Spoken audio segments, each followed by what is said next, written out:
Okay, welcome back everybody. Next up we have Jim Kardos, who owns the engineering team for Amazon pop-up stores. It's Amazon's first expansion into physical retail. Jim is going to be discussing with us the importance of creating an omni-channel experience for your customers. So please welcome Jim to the stage.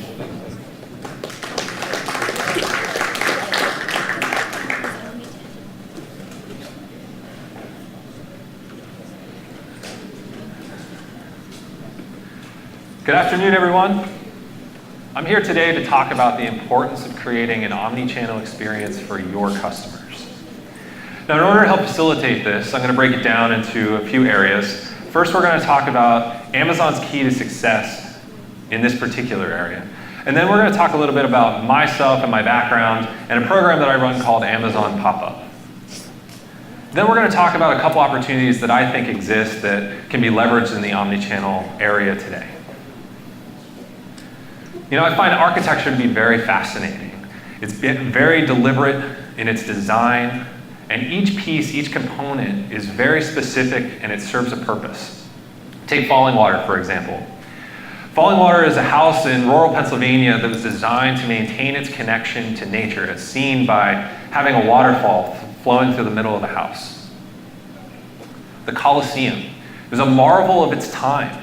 Supposedly could seat over 60,000 people and was large enough that they could reenact full-scale naval battles. Alcatraz. Alcatraz was such a feared federal penitentiary. It was so successful that there were no confirmed successful escape attempts. And the Spheres. You all saw these when you walked in today. Which brings me to why we're here. Amazon is growing rapidly, and it's extending its reach into physical retail, which naturally leads us to bridging the gap between the online space and the physical space. Now, I think there's a couple of businesses that are doing some really interesting things in this space. My wife and I recently bought a home about a year ago, and for those of you who aren't from the area, you'll know Seattle's housing market is outrageous. It's extremely difficult to find a home that has all the amenities and all the features that one will be looking for, and you naturally have to compromise. So my wife and I bought a house. It didn't quite have everything we were looking for. We had to settle for a few things, and that naturally put me in a position where I was going to the hardware store far too many times. So I don't know if any of you have used Home Depot's mobile app, but they have a really unique feature that's built in. And a couple of their competitors have added in similar features as well.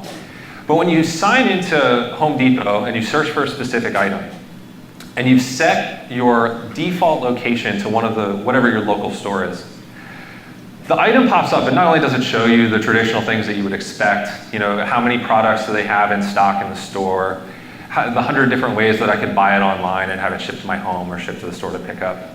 They have a really unique feature that outlines the exact location of the store that I can find the product. And I don't mean just describing it. They pop up a map that shows you the aisle and the bin location that I can find the product. It has absolutely streamlined my experience at Home Depot and has made me a very loyal customer for their products. I can go in, buy the very specific thing that I'm looking for, and be out of the store in less than 3 minutes. Extremely convenient. Now I just need them to build a feature that prevents me from inevitably forgetting the one thing and then having to go back in the middle of my project. Now, as Amazon builds out its omni-channel experience, we've encountered a couple of things that are fairly difficult for us. And this is specifically because we're built as an e-commerce business and we're trying to go into physical retail. Now, these are things that brick and mortar establishments that have built e-commerce on top didn't have to struggle with as much. So for instance, pricing. Traditional retail solves pricing by making changes to prices on a very periodic and predictable basis. They'll change a product price on Saturday night, and they'll have an army of people who go out and they modify the price tags and make sure you're complying with all of the weights and measure laws for the next day for all of the sales. Well, for Amazon, we sell a lot of stuff, and prices change in variable rates, and it's very unpredictable. So how do we as Amazon go into a physical space and change the price of all of our items as customers are shopping? And so these are specific challenges that that we have been facing. Another very interesting one is we have become very good over the years at rolling out new software and building new features for a worldwide or a global experience. And that's becoming a lot easier for us. But what we find challenging, because we don't have the retail experience, is that now we have employees who are standing face to face with another customer. And if the software that we write, the features that we build don't work, there's somebody directly in front of us that we're frustrating. And that doesn't quite work for us as a company. And so we spend a lot more time now establishing training plans, establishing rollout schedules, and being much more meticulous than we're used to, because we're trying to adjust to the different types of delivery mechanisms that we have to have for physical retail.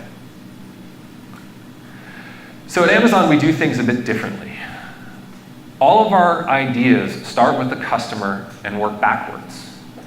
And so we go through this exercise where whenever we have an idea that we would like to put out to customers, we write a press release. And the concept of that press release is that we want to envision what we're going to put in the news the day that your product is released.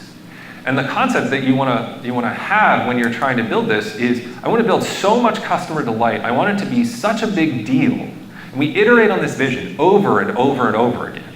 But once it's done, once the vision is set in stone, only then do we discuss how do we actually go about implementing this. This, of course, feeds into our flywheel, to our virtuous cycle. And I'm sure some of you have seen this before, and all of this feeds into our customer experience. And for Amazon.com, the customer experience helps drive traffic, traffic brings sellers, sellers bring selection, which feeds back into our customer experience, which helps to drive growth. The concept of a flywheel is that if you enter in at any point within any of the four things that I just listed, it continues to feed the momentum. So Amazon, again, does things a little bit differently. And so we have a concept of leadership principles. Now, a lot of other companies have charters. They plaster them in their headquarters office, or they put them on top of memos, and then they dust them off in important circumstances, but for the most part, they're forgotten. The leadership principles for us are ingrained in our blood. We talk about them every day. They're tools in our toolkit. You don't always use a hammer. You don't always use a screwdriver. I'll give you an example. It's very difficult to always insist on the highest standards and index for bias for action. One's about being thorough, one's about being fast. And those two are naturally contradictory. And so we empower our employees to pick the right tool for the right job. So Amazon operates as a series of startups. Each team has a different culture. My team operates a bit differently than another team, which will operate a bit differently as a team after that. And that cultivates a culture of ownership within the groups, because everybody feels empowered to build and drive the vision of the group that they're working for. Now, naturally, this also builds natural collaboration between groups. My team has a specific area of expertise, and there are other groups within Amazon that have different areas of expertise, and we need to leverage each other when appropriate to be able to build out all of these awesome experiences that you see today. But this also fosters healthy competition. And this competition comes in the form of, my team is building out retail technology, as Tim mentioned earlier. But I can count at least 5 other groups at Amazon that are building something very similar. And I say similar because I've worked with all of them in a high-level way, and I've worked closely with some of the other ones, but none of us has quite figured out the exact key. And so we continue to share knowledge and build off of each other, but at the same time, we're operating in parallel. Now, in the vein of ownership and driving the vision of a team, we also extend this into our planning sessions. So my team recently went through a planning session. We called it our Think Big event, where we involved all of our individual contributors from the group. And we all sat down for an entire day, and we wrote out all of the ideas that we could come up with for the vision of what we want our team to work on in the future. It could be a short-term goal, it could be a long-term goal, doesn't really matter. We then group all of these things into overarching themes, and we would take those themes into breakout rooms and talk about how we could tactically execute some of those ideas. What are the components that we would need? How would we build on those? Something really interesting happened this year that I don't see happen all the time. So as we're in the breakout room, we started noticing that we have disparate pieces of technology that could enable the overarching theme that we were trying to accomplish. Well, rather than waiting for a planning session to conclude or waiting for approval from somebody up on high, we decided in the group that we were just going to figure out how to connect the dots ourselves. Just make it happen. We were inventing without permission. We at Amazon do not operate on a top-down model. We have mandates, we have direction, we have vision that's set from our senior leaders, but for the most part, we as Amazonians are empowered to be able to deliver things that we think are right for the customer. Now, this startup mentality leads to a target like you see on the screen. We have a lot of hits on paper. We have a lot of hits that are off the paper, some big misses. And we have a couple key hits here on the target as well. Things like AWS, FBA, Amazon Prime. These are all crucial pieces to our business. But if you'll notice something, we haven't figured it out yet. There's still no bullseyes. So this brings me to my background. So I manage a team called the Amazon Pop-Up Team, and we're building out technology for physical retail and building an omni-channel experience for it. I work for Mako, which owns anything that is directionally related to selling an Amazon branded product. So that starts at the product page. So if you've ever gone to an Amazon Echo detail page, or if you've ever gone to see a Fire TV, Fire tablet, the pages look vastly different than the rest of Amazon. We spend a lot of energy making sure that customers understand the value that we think we're bringing, how we're enhancing their lives with these products. My team builds all of the features and functionality to support that. Additionally, we build features that power those device sales as well. So for instance, 2 years ago, Amazon Echo launched with an invitation workflow. My team built out that workflow. Additionally, we have a program that allows customers to buy all of our products on a monthly payment plan. No interest, no financing, no credit check. You're just buying with the safety and security of Amazon, and we charge your credit card periodically until you've paid off your business, or your balance. Before I came to Amazon, I was working in the government back in Washington, D.C. I was doing government consulting.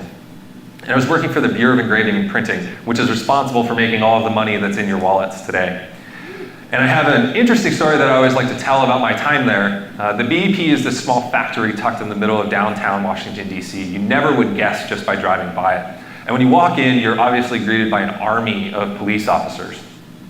One day, because it's obviously very heavily guarded with all of the money that's inside, one day I was getting off the elevator and I was greeted by this giant mountain of green in front of me. And there was a pallet of $100 bills. So we're talking $64 million sitting right in front of me. Naturally, I joked with the gentleman who was pushing the cart that he could simply load it into the back of my car before I left for the day. And we both joked as he walked away. And so before that, I was working as a software engineer in the government space as well, designing UAV control software. So with technology so readily available today and information at our fingertips all the time, I tend to start and end my day with retail news, news in general, catching up on today's happenings. But because of my area of expertise, I tend to focus specifically on retail. And if you believe the headlines, everyone on Wall Street insists that online is the future. They think physical retail is dead. Well, I disagree. I think they're wrong. I think the future is in omni-channel, bridging the gap between the online space and the physical space. And there are opportunities there. There's inherent things that are better about physical retail than there are about online experiences. For instance, I can touch a product when I walk into a store. And I'm sure each of you have encountered that in your time. So for instance, last Black Friday, obviously everybody has things on sale. I was looking to buy a pair of shoes. Because I'm a loyal Amazonian, the first place I went and looked was Amazon. Of course, they were running a great deal. But as I started looking through, I realized that I knew what style I wanted. But the challenge is shoes are a very personal decision. And reading a description on a website doesn't solve my inherent problem that I don't know which of these shoes are going to fit. And so what did I do? Naturally, I bought 3 pairs. Now, Amazon makes it really easy because they offer free returns, but that's inefficient for Amazon. It's also inefficient for me because I could end up buying 3 shoes and not keep any of them. Well, that's not helpful. Now I have to go return all of these things. Amazon has to process it. Whereas if I would have gone to a physical store, I would have been able to find out very quickly whether or not I needed any shoes, and I would have left with at most 1 pair. So that brings me to Amazon Pop-Up. So Amazon Pop-Up is one of our iterations of physical retail at Amazon. And it's a 300 to 500 square foot shop in the middle of a shopping mall. It's a semi-permanent fixture.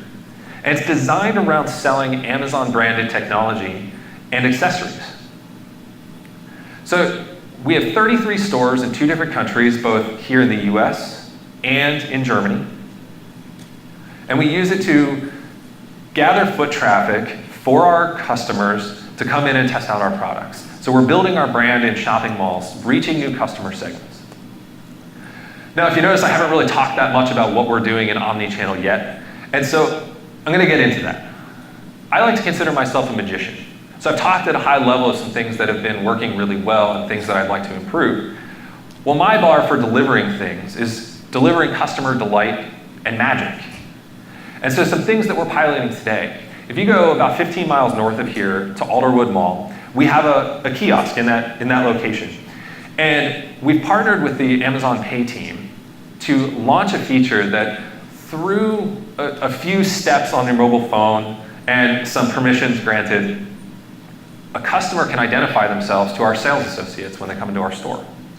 Now the beauty of this is you can buy anything in our store, any product whatsoever, using your Amazon account. You don't even have to take your wallet out of your pocket at all. Now additionally, an interesting thing happened to us over Christmas last year. So Amazon Echo went out of stock on Amazon.com. The shipping dates were completely out after the holiday season, which obviously wasn't helpful for anybody that wanted to have their own product and get it shipped in time. Well, because of the way that we plan inventory, we were able to create a feature that drove customers who lived within a certain radius of a store. If they came to our product pages, we could drive them directly to our store, enhancing their buying experience by driving them to a channel where they're most likely to be successful. So I want to talk about a couple opportunities that exist in this space to build off of some of the things that I just talked about. The first is building brand awareness. As I mentioned before, we're trying to build a brand in these shopping malls, reaching new customers. We're putting a face on our business, a face that can extend beyond the physical limitations of our existing footprint and doesn't rely on them just circumstantially being in the same area that we are in our physical space. The other thing that we're trying to leverage is employees in those local areas that understand the trends. They understand how people in Phoenix are buying and how people in Chicago buy differently. That's something that's very hard on a global scale for us to handle. But our employees, we're leveraging our employees who have this knowledge. And it's helping us reach new customer segments. Now I want to share with you a video on one of the ways that Amazon's trying to bridge this gap and help enrich customers' lives. With Amazon Echo and Alexa, you can use your voice to play music, control smart home devices, and get news and information. And now, introducing the newest member of the family, Amazon Echo Show. Hi there. This is Doug, first-time dad. With Echo Show, he can stay connected, even when his hands are full. Mom would like to talk. Alexa, accept the call. Hey, Mom. Hi, honey. How are things? You forgot to mention how hard this whole parenting thing would be. And you're forgetting what your apron says. Well, that's... This is Jody, first-time mom. Hi. And these are the twins, Benny and Sarah, first-time babies. Meet Emily. With the help of her grandpa Tom, they're about to launch a project of cosmic proportions. Oh, this is my favorite part. So, Doodlebug, how's the drawing coming? The big one is Jupiter, with its anti-cyclonic storm, aka the Great Red Spot. Wow. Have you ever done this before, Grandpa? Yeah, sure. Alexa, show me YouTube videos on sponge painting. Okay. Just ask to watch Amazon Video, YouTube, movie trailers, and more. Alexa, play number 3. Okay. Since it's a night sky, it's going to be a pretty dark background over.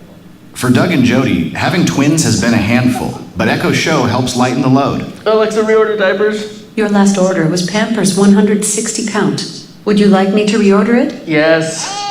Oh, Alexa, order rubber gloves. This is Gina. The Alexa app allows her to stay connected when she's away from home. Gina would like to talk. Alexa, accept the call. Hi, guys. Hi, Mommy. Whoa, you're painting. Yep. That looks so cool. Oh, and your pants match your eyes now. Whoops. Some of the paint made it on the wall. Oh, I gotta go. I'll check in with you later. Bye. Love you. Echo Show brings voice control to your smart home devices. Alexa, show me the nursery. Here is the nursery. Control lights, adjust thermostats, view camera feeds, and more with just your voice. Alexa, flip a coin. I got heads. I had heads. Okay, well, just so you know, that's not how it works. Let's see how that space mural is coming along. Wow. Great job today, kiddo. You too, Grandpa. Except, it's like something is still missing. What? Alexa, turn off the lights. Okay. Whoa. What do you think? I think it's awesome. It's like we're in space. Can we show Grandma? Sure. This is Drop-In, an easy way to be together. Once your closest friends and family have granted access, you can see when they're available. Then just say, Alexa, drop in on Grandma. Okay. if your contact isn't up for a drop-in, they can answer with audio only, using their voice. Fortunately, Grandma's always up for a chat. Oh, hi, sweetie. Check it out, Grandma. Oh, wow. That is amazing. Thanks. That's Saturn, and that's Jupiter. Oh, and that's the little alien I made. His name's Spot. It's wonderful. Wonderful. Because Echo Show is always ready, you can ask Alexa for a hand whenever you need one, even in the middle of the night. Alexa, play my Guilty Pleasures playlist. Playing the playlist, Guilty Pleasures. Stream Amazon Music, Spotify, iHeartRadio, and more. Plus, with Amazon Music Unlimited, search millions of songs by artist, title, genre, mood, even lyrics.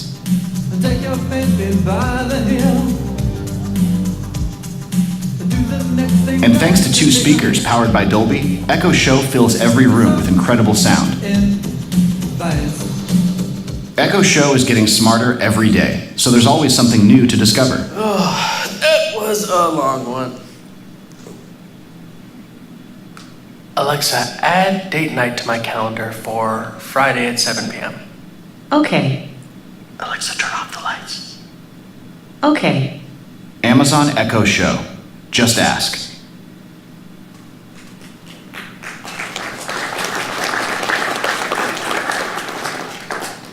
So this brings me to opportunity number 2, selling complex products.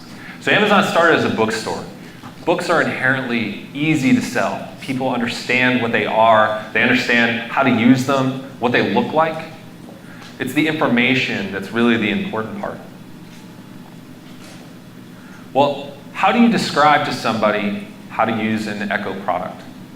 It's inherently difficult to describe to someone the concept of a product that sits in the nether regions of your living room, that's just listening to you all the time. How can this type of product enrich your life? Well, you can't truly experience the magic of the device by watching a commercial. You're watching someone else experience it, and you might be able to extrapolate it based on what you're seeing, but it's not fundamentally you. It's not your household. And so you have to see it for yourself. And that's where a lot of these stores come in for us.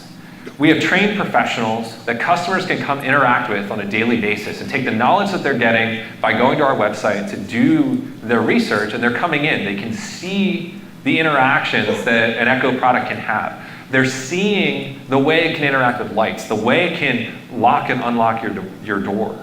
It's amazing, but you can't truly appreciate it until you see it and try it for yourself. So opportunity 3, converting traffic into sales. So we talked a little bit about how online shopping impacts in-store shopping, and we talked a little bit about in-store experience impacts online shopping. And all of those are true. Customers are smart, and they're using technology to drive themselves to the correct decision that works for them at that moment. And everyone in the industry is fighting it. Everyone's treating it as two entirely different things and trying to figure out how to segment them. Well, I say lean into it. Create an experience that's so incredible, that's so connected, that draws your online crowd into your stores and your in-store customers online. And build a brand that inherently drives customers to stick with you. Now, we talked a lot about omni-channel. Amazon's done some things in this area. We're trying to figure it out with everybody here. We don't have the magic bullet, but we're trying a lot of things, and it's a very exciting time, and we're really happy to be able to deliver an awesome customer experience. Now, I have a few takeaways that I want to leave all of you with today. I know we've covered a lot of material. So the first thing I want to leave you with is hire owners, not employees. Empower people to drive the vision of your business forward. And that means everybody, not just one or two employees, everyone. I want you to invent without permission. Relentlessly drive towards driving customer delight. Seize the opportunities in front of you. Re-envision the way that you're tackling the problems. And most importantly, always strive for magic. Thank you.